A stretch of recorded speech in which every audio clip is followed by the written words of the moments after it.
Hello guys, मैं वीरेंद्र कुमार, ज्ञान ज्योति ITI college Churu.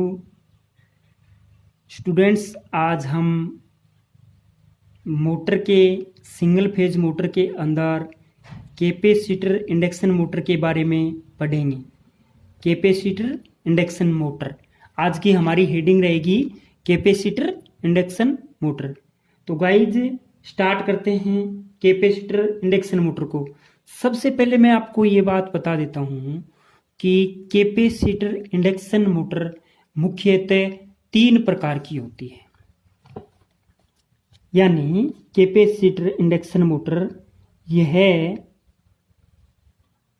मुख्यतः 3 प्रकार की होती है।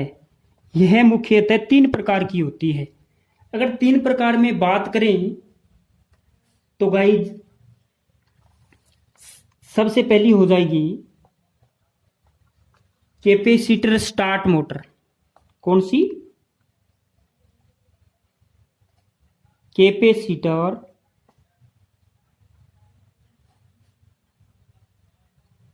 Start motor, capacitor start motor. दूसरा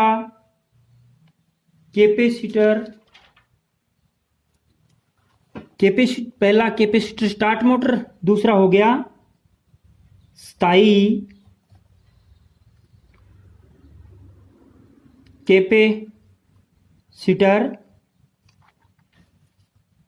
कैपेसिटर मोटर। और तीसरा हो गया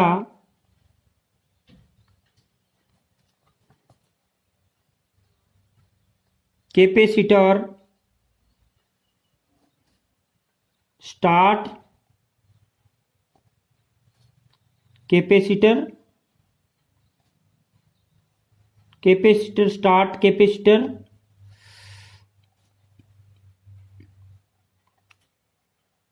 run motor. Capacitor start capacitor run motor, ये मोटर मुख्यतः 3 प्रकार की होगी। आज हम बात करेंगे कैपेसिटर स्टार्ट मोटर की। तो 1 नंबर की हेडिंग रहेगी आज हमारी capacitor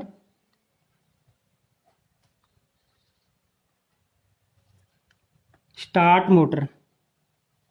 capacitor start motor. Okay guys, हम कैपेसिटर स्टार्ट मोटर को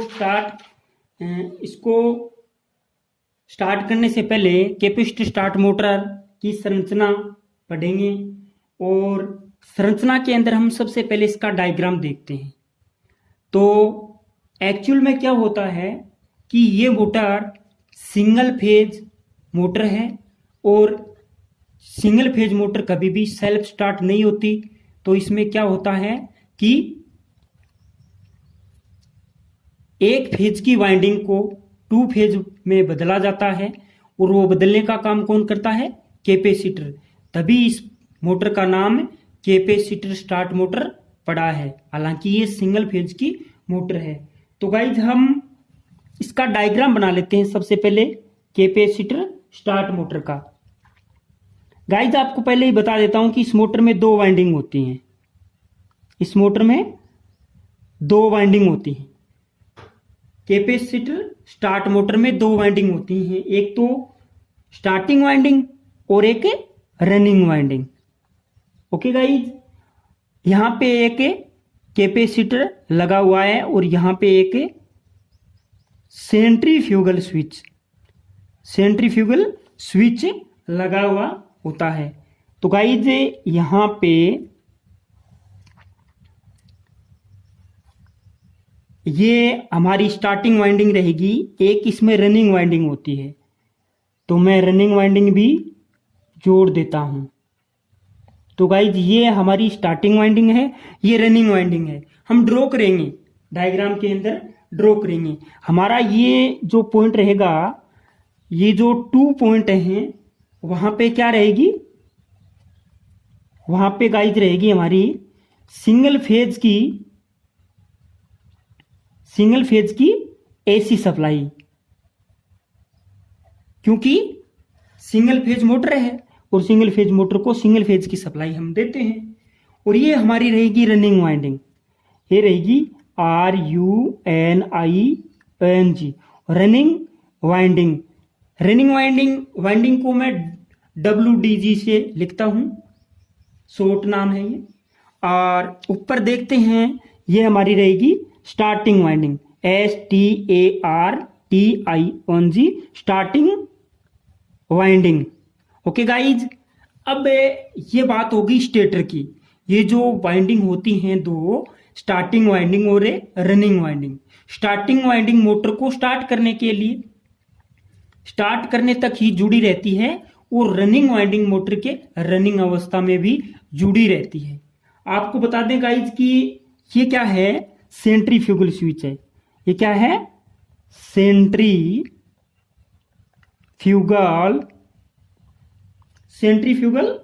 स्विच,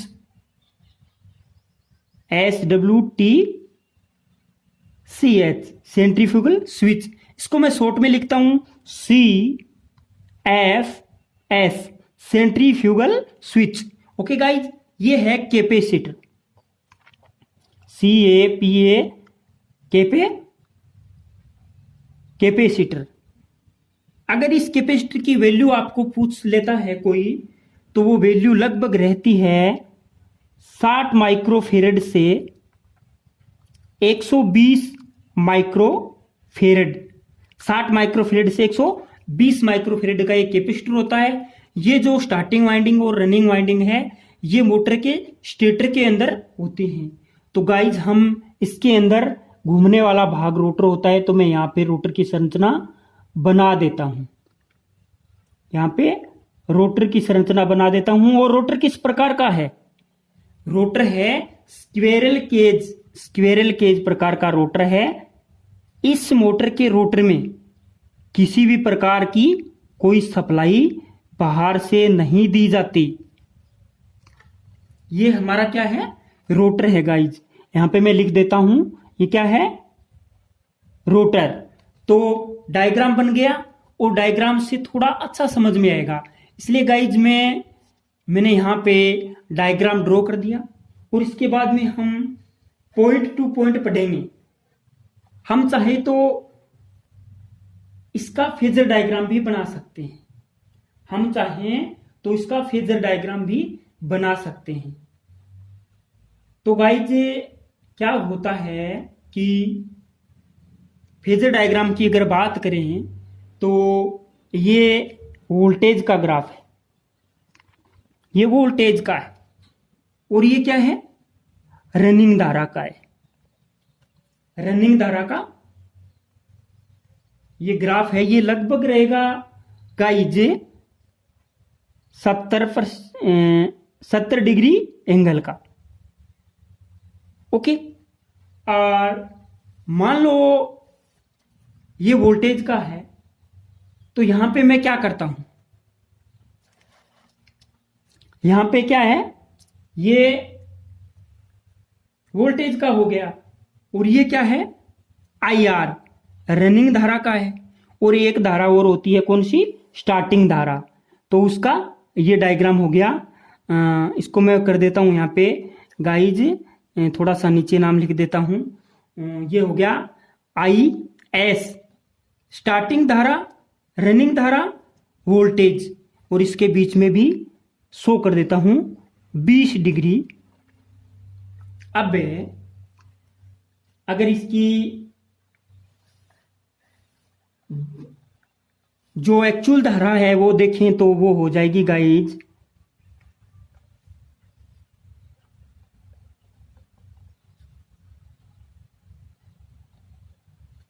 वो हो जाएगी गाइज, इसकी एक्चुअल धारा है वो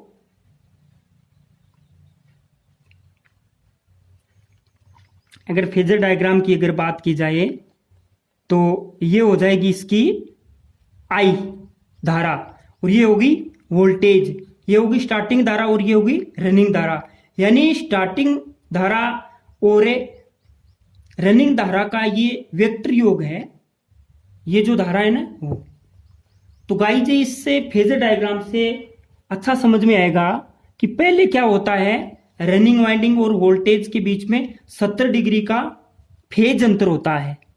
और इसमें क्या होता है, बाद में जब ये स्टार्टिंग वाइंडिंग हम क्यों जोड़ते हैं, ताकि 20 डिग्री का एंगल और उत्पन्न हो जाए, 20 डिग्री का अंतर और उत्पन्न हो जाए, और जिससे टोटल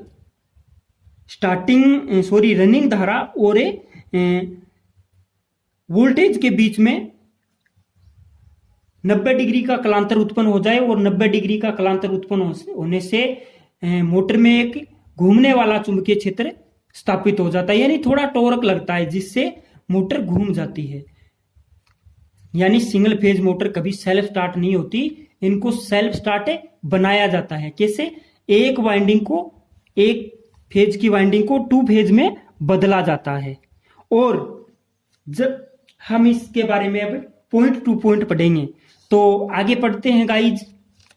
इसका पहला पॉइंट, ओके गाइज, हम इसका पहला पॉइंट पढ़ते हैं, पॉइंट टू पॉइंट पढ़ेंगे। कैपेसिटर स्टार्ट मोटर की संरचना। कैपेसिटर स्टार्ट मोटर की संरचना। कैपेसिटर स्टार्ट मोटर की संरचना स्प्लिट फेज, हमने एक मोटर पहले पढ़ी थी स्प्लिट फेज, जिसके अंदर फेज को ही बदला जाता है। Split phase, PHASE, split phase induction, split phase induction motor के समान होती है। स्प्लिट फेज इंडक्शन मोटर के समान होती है। ओके गाइज, लेकिन इसकी स्टार्टिंग वाइंडिंग के लेकिन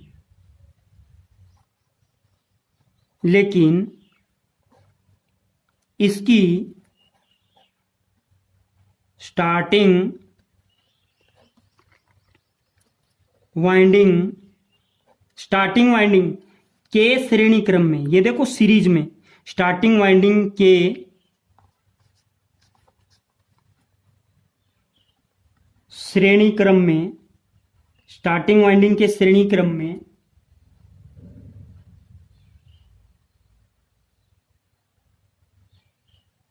सेंट्रीफ्यूगल स्विच, स्टार्टिंग वाइंडिंग के श्रेणी क्रम में सेंट्रीफ्यूगल स्विच के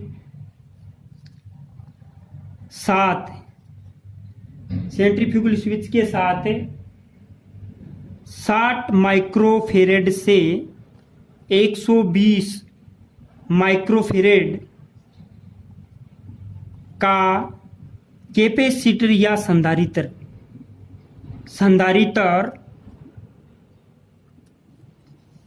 कैपेसिटर या संधारित्र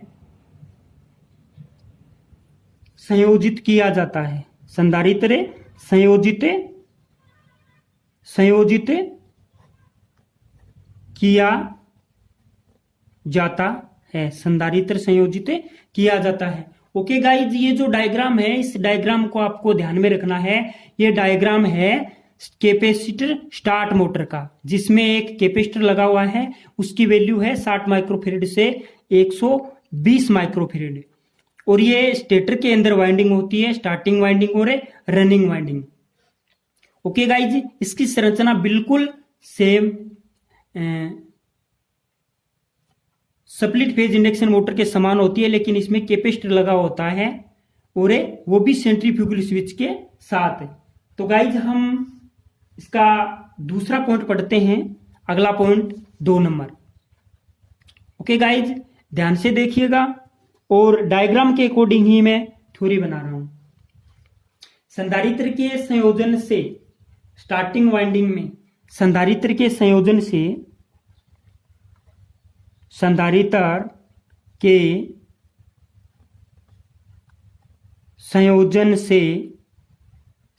के संयोजन से स्टार्टिंग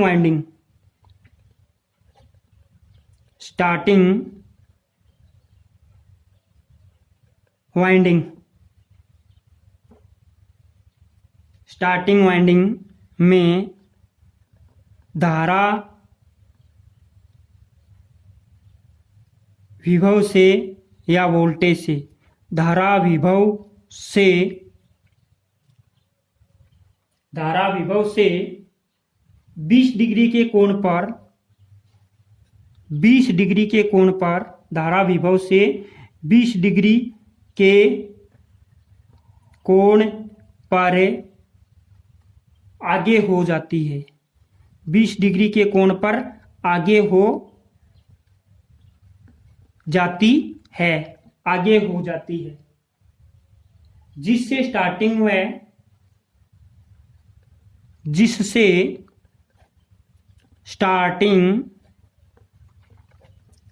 व रनिंग, जिससे स्टार्टिंग व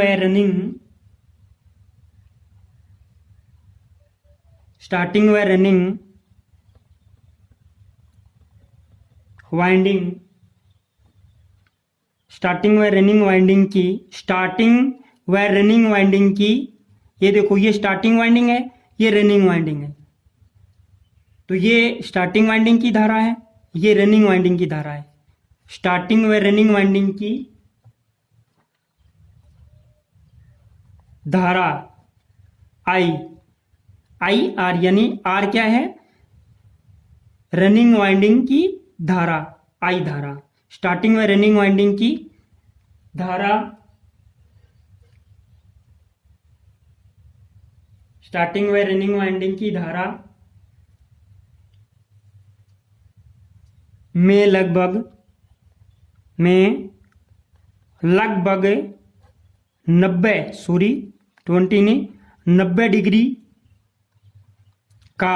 90 डिग्री का कलांतर, 90 डिग्री का कलांतर उत्पन्न हो, 90 डिग्री का कलांतर उत्पन्न हो जाता है, 90 डिग्री का कलांतर उत्पन्न हो जाता है। इसका पावर फैक्टर इसी में लिख देते हैं, इसका ध्यान में रखिएगा, पॉइंट है ये, इसका पावर फैक्टर, इस मोटर का पावर फैक्टर 0.6 से 0.75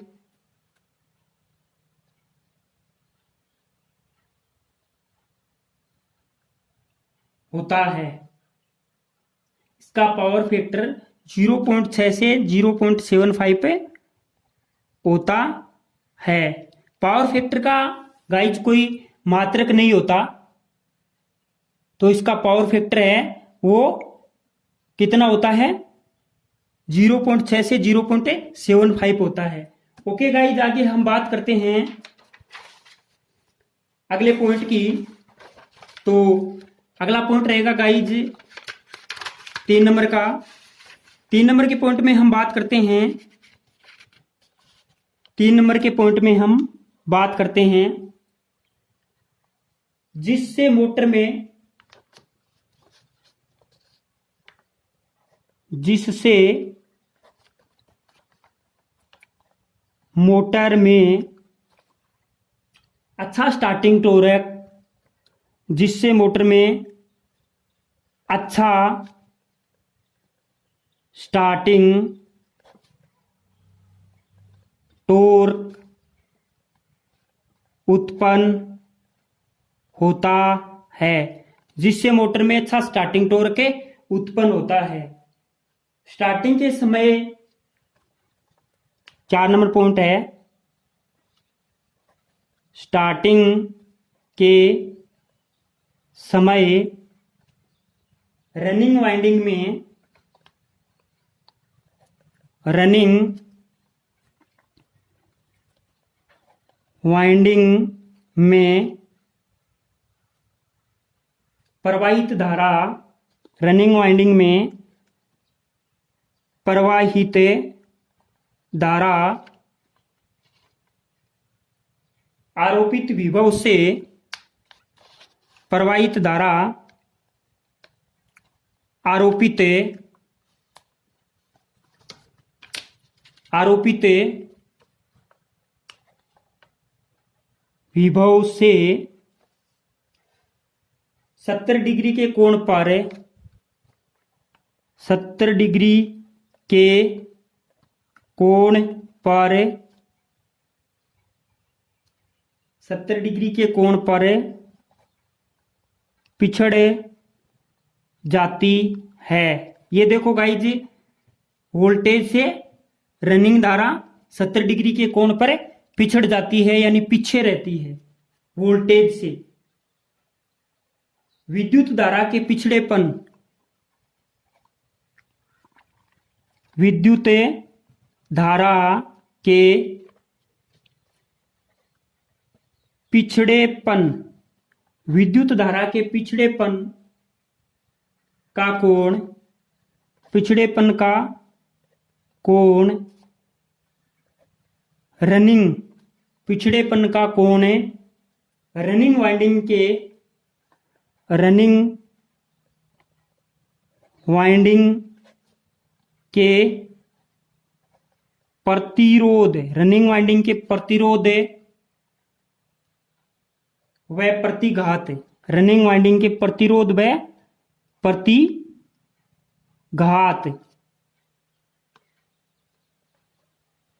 प्रतिघात पर निर्भर करता है। रनिंग वाइंडिंग के प्रतिघात व प्रतिरोध या प्रतिरोध व प्रतिघात पर निर्भर करता है। आगे पढ़ते हैं गाइज 5 नंबर का पॉइंट।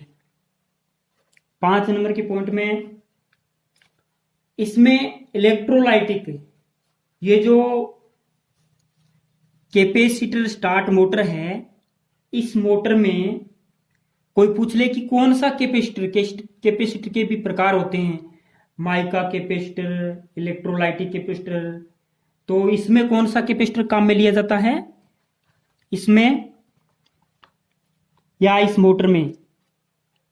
इसमें इलेक्ट्रोलाइटिक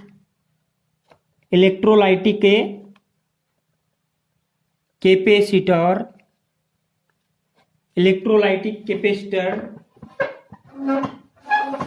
इलेक्ट्रोलाइटिक कैपेसिटर काम में लिया जाता है। इसमें इलेक्ट्रोलाइटिक कैपेसिटर काम में लिया जाता है।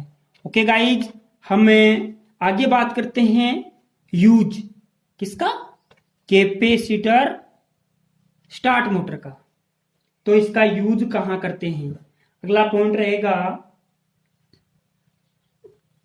6 नंबर का, उपयोग यानी यूज कहां करते हैं इस मोटर को। तो अलग अलग जगह इसका यूज होता है, वो लिख लेते हैं। यानी number 1 printing press, printing press. दूसरा वाटर कूलर। तीसरा electric drill machine, electric drill machine में भी इसका उपयोग किया जाता है। Electric drill machine, electric drill machine, आटा चक्की, आटा चक्की यानी जो घर में आप देखना जो आटा चक्की लगी हुई होती है, उसमें एक मोटर लगी हुई है, उस मोटर में कैपेसिटर भी एक लगा हुआ होता है, तो वो कैपेसिटर स्टार्ट मोटर है। आटा चक्की मशीन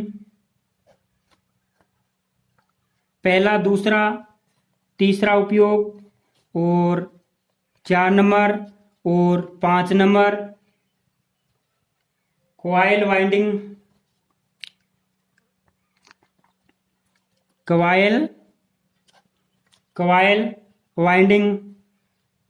कॉइल वाइंडिंग में भी इस मोटर का इस्तेमाल किया जाता है। कॉइल वाइंडिंग इत्यादि में इससे मोटर का उपयोग किया जाता है। इस मोटर का उपयोग किया जाता है। ओके गाइज, आज के लिए इतना ही। लेकिन इससे पहले मैं ये कहना चाहता हूं कि हमने जो पढ़ा उसका एक बार थोड़ा सा रिवीजन कर लेते हैं दोबारा। तो गाइज चलते हैं हम थोड़ा सा डायग्राम के ऊपर। और आज के लिए इस मोटर का इतना ही। थोड़ा सा हम रिवाइज कर लेते हैं कि हमने पढ़ा क्या है। हमने पढ़ा है गाइज कैपेसिटर स्टार्ट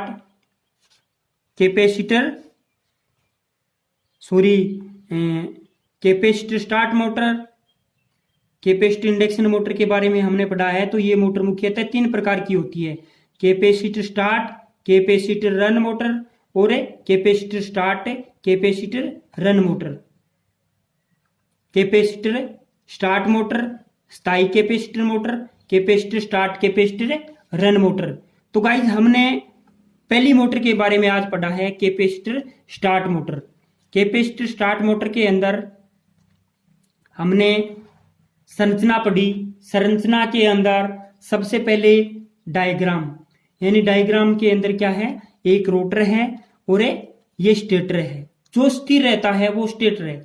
ये क्या है, स्टेटर। इस स्टेटर के अंदर 2 वाइंडिंग की हुई होती है, स्टार्टिंग वाइंडिंग, रनिंग वाइंडिंग। बीच के में अंदर क्या होता है, रोटर होता है जो घूर्णन करता है। और ये क्या है, ये कंस्ट्रक्शन के अंदर डायग्राम है। ओके, ये यहां पे क्या लगा हुआ है, कैपेसिटर। ये सिंबल कैपेसिटर का है गाइज, ये कैपेसिटर का सिंबल है। तो गाइज ये कैपेसिटर है 60 माइक्रोफेरेड से 120 माइक्रोफेरेड। ये सेंट्रीफ्यूगल स्विच है, CFS सेंट्रीफ्यूगल स्विच। ये फेजर डायग्राम बना दिया मैंने दिखा दिया कि जो स्टार्टिंग वाइंडिंग की धारा है, स्टार्टिंग वाइंडिंग की करंट है, वो वोल्टेज से 20 डिग्री आगे रहती है। और रनिंग वाइंडिंग की धारा है, वो वोल्टेज से 70 डिग्री पीछे रहती है। यहां पे मैंने लिखाया भी है 70 डिग्री के कोण पर पिछड़ जाती है, 70 डिग्री के कोण पर पिछड़ जाती है। तो टोटल इसके अंदर 20 और 70 90 डिग्री का कलांतर उत्पन्न हो जाता है। और जब 90 डिग्री का कलांतर उत्पन्न हो जाता है तो एक फेज की वाइंडिंग 2 फेज में बदल जाती है और मोटर के अंदर थोड़ा टॉर्क लगता है, जिससे मोटर क्या है, घूम जाती है। हालांकि सिंगल फेज मोटर कभी भी सेल्फ स्टार्ट नहीं होती, उनको सेल्फ स्टार्ट बनाया जाता है। ओके गाइज, इसी वजह से क्या है, ये सिंगल फेज मोटर कैपेसिटर की वजह से सिंगल फेज मोटर घूम जाती है। मोटर के अंदर कैपेसिटर लगाने का एकमात्र उद्देश्य यही है कि मोटर को सेल्फ स्टार्ट बनाया जाए, यानी मोटर है वो ऑटोमेटिक स्टार्ट हो जाए। ओके गाइज, हमने पॉइंट टू पॉइंट पढ़ा है। Capacitor start capacitor run motor की संरचना है वो बिल्कुल स्प्लिट फेज इंडक्शन मोटर के समान होती है, लेकिन इसकी स्टार्टिंग वाइंडिंग के श्रेणी क्रम में सेंट्रीफ्यूगल स्विच के साथ 60 से 120 माइक्रोफेरेड का कैपेसिटर संयोजित किया जाता है, जिससे मोटर सेल्फ स्टार्ट हो जाती है। Okay guys, point two point पढ़ाया है और इसका और पढ़ लेना एक बार। गाइज मैंने नोट्स आपको प्रोवाइड करवा दिए हैं। हमने इसका देखा यूज, इसका उपयोग कहाँ किया जाता है। तो इस मोटर का उपयोग किया जाता है printing press, water cooler, electric drill machine, आटा चक्की मशीन, कॉइल वाइंडिंग इत्यादि में इसका उपयोग किया जाता है। ओके गाइज, आज के लिए इतना ही। थैंक्स से यूं ही बने रहिए और घर में रहिए, सुरक्षित रहिए। ठीक है, थैंक्स गाइड।